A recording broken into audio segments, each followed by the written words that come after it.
In front of me is XIAOMI 17T Pro, and today I would like to show you how you can clone apps.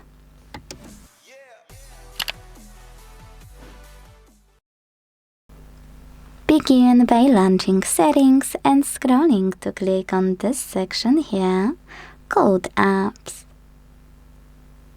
Now tap on Dual Apps between App Lock and Background Auto Start. And when you're done, select Create.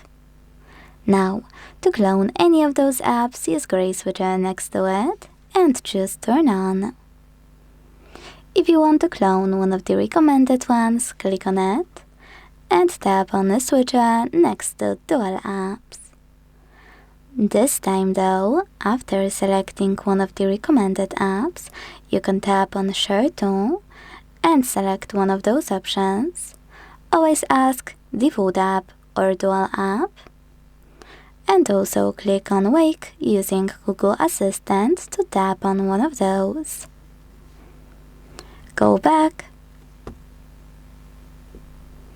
And as you can see now, both of my apps were successfully cloned.